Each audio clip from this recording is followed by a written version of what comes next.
О самых заметных событиях пятницы вы узнаете из материалов наших корреспондентов. В студии Сергей Михедов. Здравствуйте. Вот основные темы дня. Вернуться домой и найти достойную работу. Расскажем, как республиканский техникум-интернат помогает трудоустроиться участникам спецоперации. Как сделать парки и скверы лучше. Якутия перенимает опыт управления общественными пространствами у Республики Татарстан. Детский подростковый центр торжественно открыл креативное пространство для подростков «Ураса». Чему собираются учить ребят? Киноискусству все возрасты покорны. В Якутии подвели итоги детского фестиваля короткометражных фильмов «Киномания». А якутские моржи открыли купальный сезон. Сегодня на городском пляже провели соревнования по плаванию в холодной воде. Паромная переправа по маршруту Якутск-Нижнебестях-Якутск закрывается завтра. Настало время ледостава и сложной гидрологической обстановки на реке Лени. Так, пассажирские перевозки выполняют суда на воздушной подушке. Сегодня на реке работают 30 судов «Хивус» и сеймая работа в «Тайфун». Отмечается, что в случае осложнения обстановки в период густого ледостава перевозками пассажиров займется авиакомпания «Полярные авиалинии» на вертолете Ми-8 из аэропорта Маган в Нижний Бестях. Одной из важных задач, которые стоят сейчас перед республикой, является помощь участникам специальной военной операции. Некоторые из них вернулись домой и теперь ищут новое место работы. Помочь им вызвался республиканский техникум-интернат. Подробности у Марины Захаровой.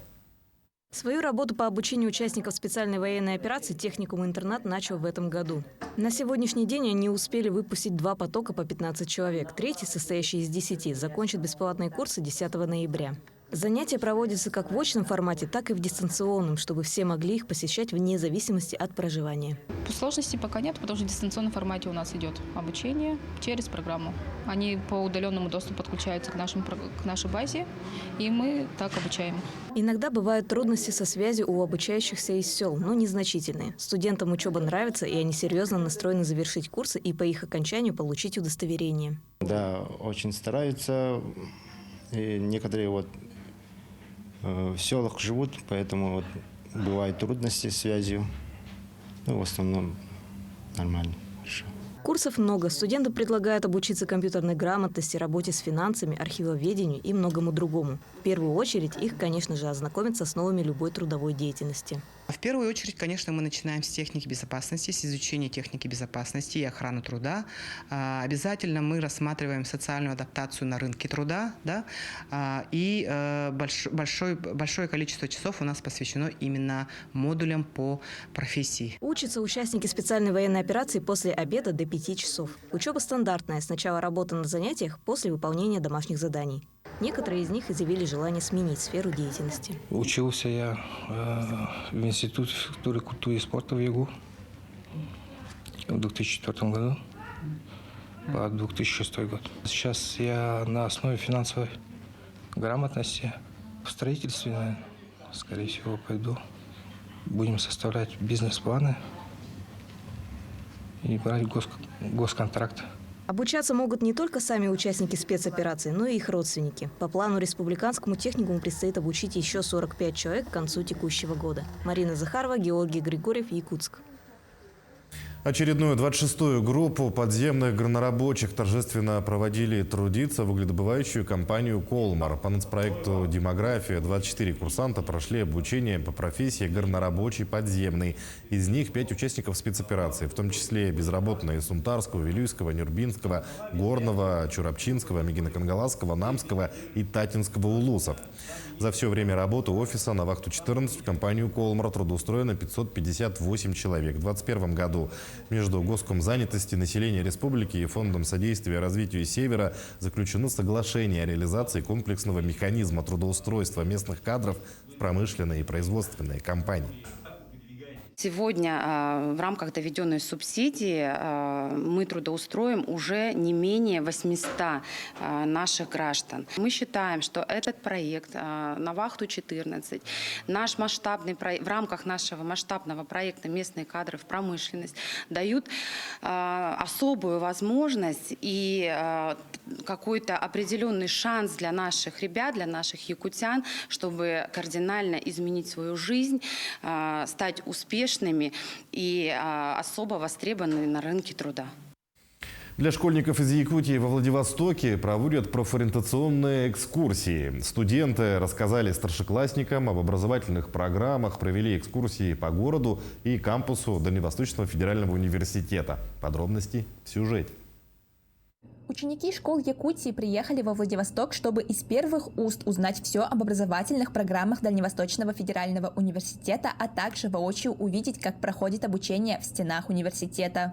Мы по кабинетам ходили, смотрели, как проходят пары у студентов, заходили туда. Очень понравилось, что там такие прям лесенки высокие. Короче, очень большое помещение дается ученикам. Все очень разные тут, интересные. Но сам университет очень классный, действительно. Очень много полезной информации я узнала за такой короткий период времени. Преподаватели очень хорошие, все такие прям позитивные, дружелюбные. Подобную экскурсию школьникам проводят студенты из студенческой организации K-Skill. Ребята рассказывают старшеклассникам о том, какие учебные заведения среднего, специального и высшего образования есть в городе Владивостоке. Рассказывают о студенческих буднях, активностях и делятся со школьниками полезными советами. Уже давно проводим такие профориентационные встречи школьникам, и с прошлого года мы начали их проводить уже почаще. И, например, в прошлом году мы начали их проводить еще тоже в начале ноября, в конце октября. И например, в этом месяце у нас запланировано 7 профориентационных встреч. В них проводим такие профориентационные встречи, мы рассказываем им о самом ДВФУ, как тут все обустроено.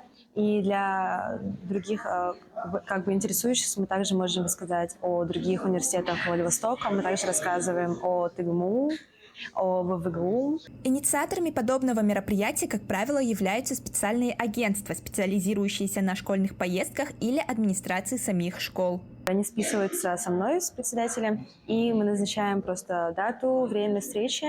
Я, как председатель, бронирую специальную аудиторию, делаю им временные пропуска и провожу экскурсии по ДВФУ. Профориентационные поездки помогают школьникам поближе ознакомиться с выбранным направлением, узнать о студенческой жизни от самих студентов, а также с пользой провести свои каникулы. Наталья Николаева, Владивосток. Ежемесячно в филиалах офиса «Мои документы» юные заявители в торжественной обстановке получают паспорт гражданина Российской Федерации. Сотрудники офиса приурачивают вручение документов к одному из государственных праздников. В ноябре паспорта получили в канун Дня народного единства. Уже сейчас в офисах принимают заявления от родителей детей, которые должны получить паспорт в декабре. Тогда торжественная церемония будет приурочена ко Дню Конституции 12 декабря. С каждым годом желающих получить паспорт в канун праздника становится все больше. В каждый филиал офиса «Мои документы» поступает до 10 заявлений. Для того, чтобы воспользоваться такой возможностью, родитель, который присутствует с ребенком при подаче заявления на оформление паспорта гражданина Российской Федерации, может заявить об этом. Обязательно об этом говорят наши коллеги в окнах приема и предлагают дату записи. Сейчас параллельно у нас идет несколько таких мероприятий в городе Якутске на Амосова, 18, здесь, в нашем офисе на Лермонтова, 123, а также в районных отделениях. Якутия перенимает опыт управления общественными пространствами в Республике Татарстан. В Якутске прошел заключительный день обучающей программы от Института развития городов Татарстана. Обсуждали комплексное управление общественными пространствами. Подробнее расскажет Марферина Алексеева. Слушатели курса муниципалитета Якутии, которым предстоит реализовать масштабные проекты благоустройства. Это села Берджи-Гистях и Мая, поселки Жатай и Нижний Бестях, города Вилюйск, Нерингри и Якутск. Перечисленные муниципалитеты стали победителями дальневосточного конкурса. В текущем году конкурс лучших проектов создания комфортной среды привлек 900 миллионов рублей из федерального бюджета. Благодаря обучению новые общественные пространства будут работать уже по новой методике, которая подразумевает комплексный метод управления.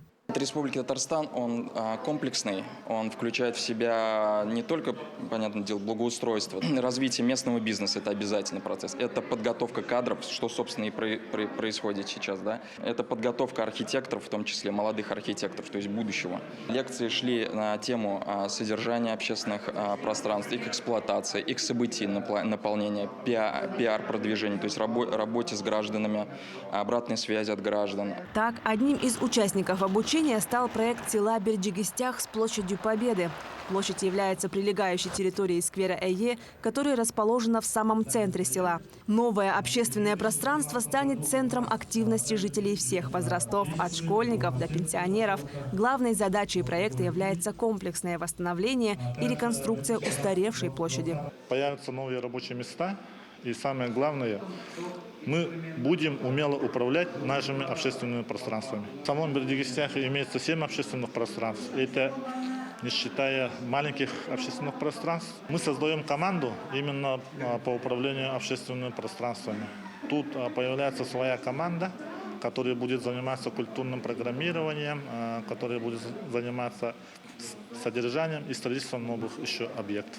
В 2024 году в Нерингре будет полностью обновлен парк культуры. Благодаря проекту «Культурный парк» у города появится имиджевое и функциональное насыщенное пространство, которое дополнит систему общественных пространств города. Сегодня специалисты уже внедряют полученные знания в организацию работы имеющихся пространств. А новый парк культуры будет обустроен полностью по новой методике. Особенностью, я считаю, данного парка это будет летнее круглогодичное кафе. Стоять там. Также это будет мини-амфитеатр и со сценой, где мы можем проводить как и летом, так и зимой различные события с определенным количеством гостей. Вот. И также будут нестационарные торговые объекты стоять, их будет немного. И еще одной особенностью данного парка будет это памп-трек. Такое современное сооружение для нашей молодежи, очень актуальное в наше время, потому что у нас, мы видим, это направление очень развивается, скейтеров, самокатчиков, вот, и ребятам будет где еще одно место позаниматься. Обучение прошло показательно и увлекательно, с выездами на разные площадки и насыщенной программой. Первое – это коллеги из Якутии приезжали к нам в Казань. Второе – это был онлайн-модуль. И сейчас это такой выездной курс, обучающий модуль, состоящий из практических заданий в большей степени и такого кейса по разработке дорожных карт каждого города. Потому что у наших коллег был запрос от того, как же сделать. То есть у вас строятся парки, у вас строится общественное пространство. И вот этот кейс, как же сделать так, чтобы ими управлялись, парки жили, парки были насыщены на событийную программу.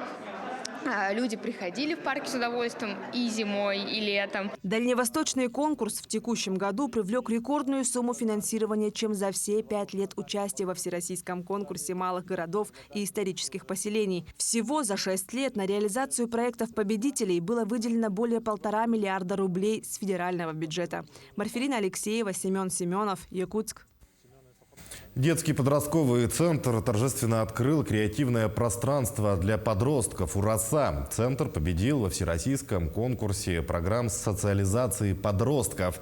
На открытии собралось порядка 70 детей. Что находится в пространстве, узнавала моя коллега Даяна Федорова.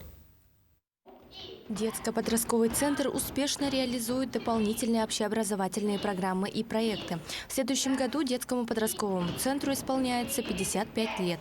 В Якутске числится 10 площадок на базе 25 школ. Пространства стали центром притяжения детей и молодежи по месту жительства, где каждый почувствует себя комфортно. Мы рады тому, что действительно те формы работы, которые мы проработали 55 лет, они сохранены, и они интересны и нужны детям. И мы рады, что в разных уголках нашей страны возрождаются подростковые клубы. И став участником конкурса социальных проектов, победили в этом конкурсе, и мы представляли свой проект «Креативное пространство УРАСА». И сегодня мы рады его презентовать в нашем детском подростковом центре, который открывает свои двери для всех ребят нашего города. На открытии нового пространства у РОСА для участников состоялись мастер-классы по аквагриму, кибертурниру и кей-поп-трендам. Помимо этого, в рамках проекта «Медиа-каникулы» участники посетили площадки «Про СММ» и «Киноклуб». Площадки расположились на всех 4 этажах. Декоративно-прикладное творчество, медиа-студия, удобный коворкинг-центр и IT-студия. УРОСА – это название наше этническое, да, место, где наш народ Саха собирается и празднует свои яркие события. Взрослые, пожилые передают опыт молодому поколению. Здесь же сохраняются традиции и культура нашего народа. Поэтому мы выбрали такое интересное, емкое, красивое название УРОСА, где всегда светит солнце и всегда тепло и уютно. Креативное пространство – это общедоступная территория, предназначенная для свободного самовыражения, творческой деятельности и взаимодействия. Посетили открытие порядка 70 детей и подростков. Каждый остался доволен.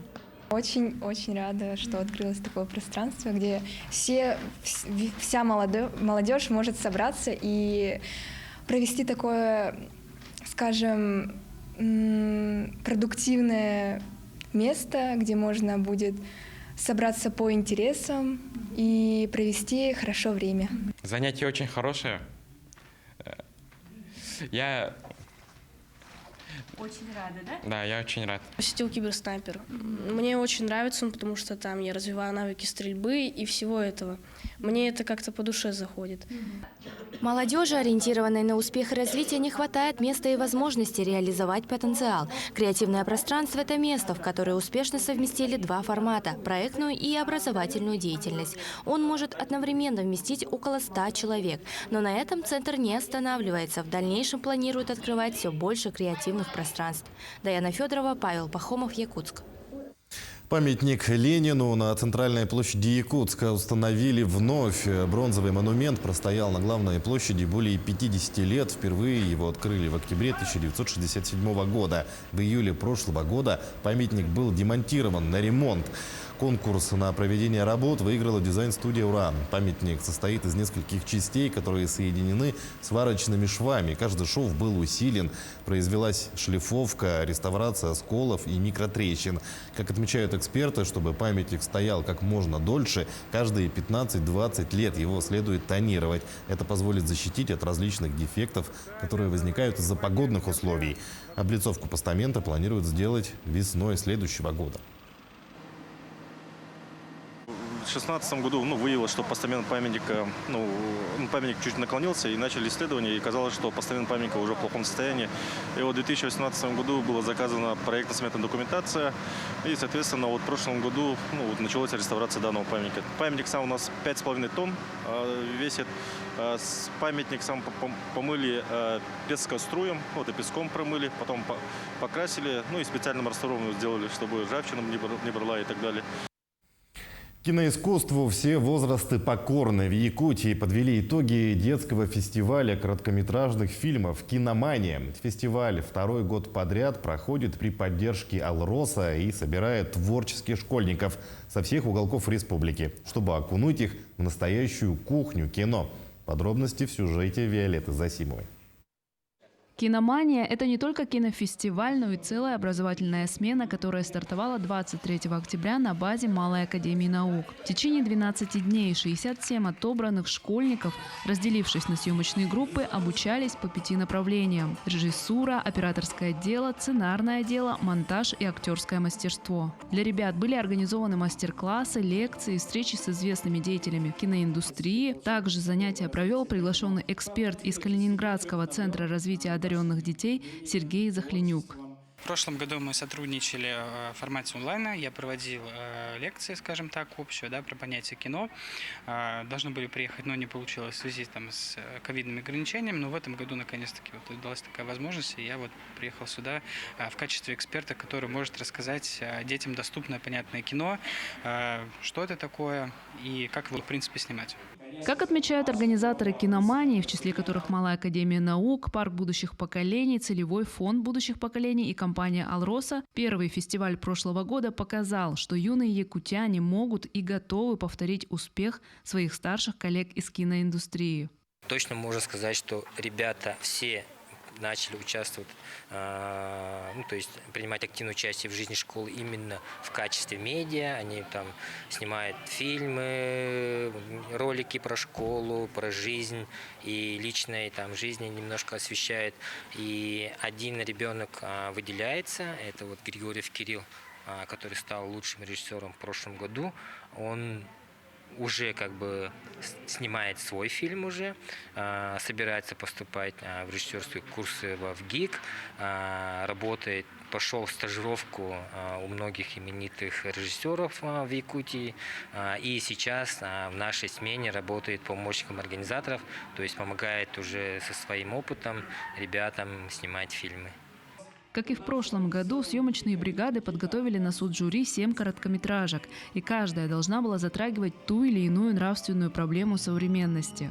В общем, наш фильм про совесть, он называется «С любовью совесть», и он про то, что совесть – это очень важное качество человека, и многие воспринимают его как врага, но на самом деле это друг. Вот. Ну, у нас в фильме главный герой – это 17-летний студент-художник, который пошел не по своей специальности, у него по жизни вообще все так грустненько, короче, все. Фильм сам по себе грустный. Но тут какая нравственная тема поднимается? Нравственность, верьте в себя, самоуверенность и тема друзей. Я лично считаю, что наш фильм претендирует на победу. Подведение итогов с объявлением номинаций прошло по всем канонам больших кинофестивалей. Красная дорожка, фанфары, фотографы. Волновались все – и участники, и эксперты, которые объявляли победителей. Барабанная дробь. Были даже слезы счастья после получения заветной номинации. Ваши эмоции по поводу вашей победы. Название картины победителя второго кинофестиваля «Киномания» объявил режиссер Эдуард Новиков. С любовью, совесть! Теперь съемочная команда фильма «С любовью, совесть» сможет принять участие во взрослом смотре-конкурсе короткого метра «Республика Кино-3», который пройдет в начале декабря в городе Якутске. Так, благодаря реализации программы «Во имя будущего» за счет средств «Алроса» воплощаются в жизнь креативные проекты целевого фонда будущих поколений. Организаторы уверены, у якутского кино есть видимые перспективы и ясное будущее в лице таких талантливых ребят. Виолетта Засимова, Федор Тарасов, Хангаласский улус. Большой этнографический диктант пишут в России с 2013 года. И если в первый год количество участников диктанта составило несколько десятков человек, то уже в следующем году к акции присоединилось более 4 миллионов россиян.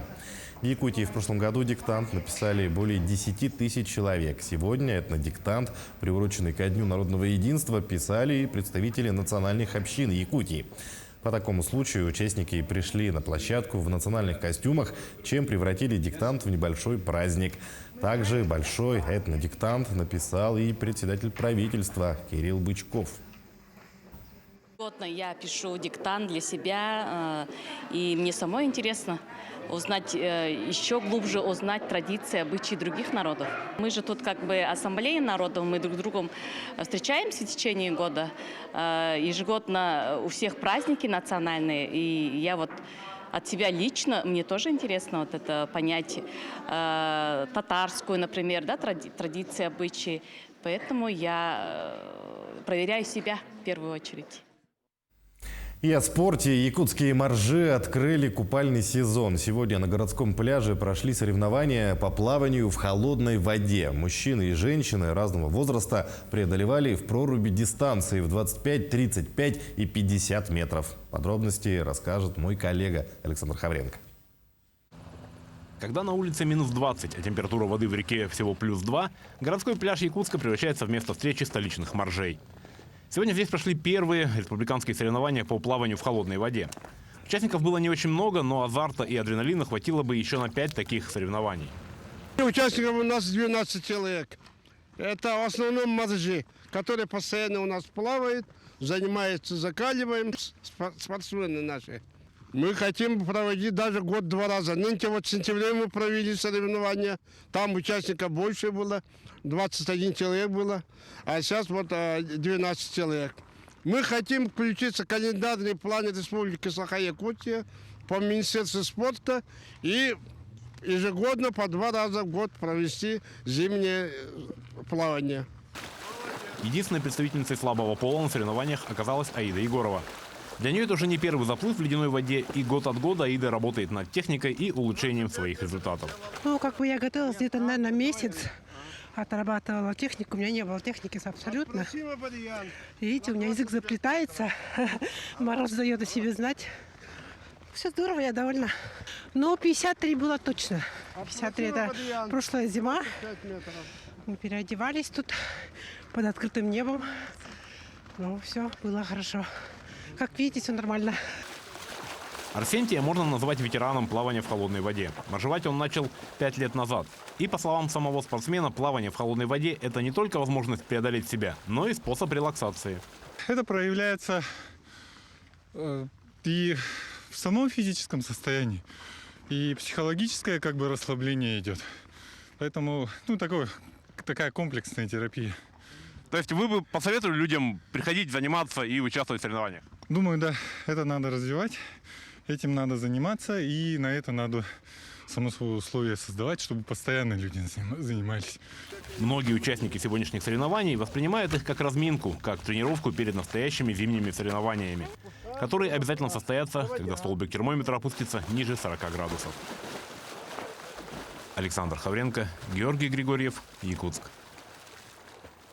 Таким наши корреспонденты увидели уходящий день. Всего доброго и удачных вам выходных.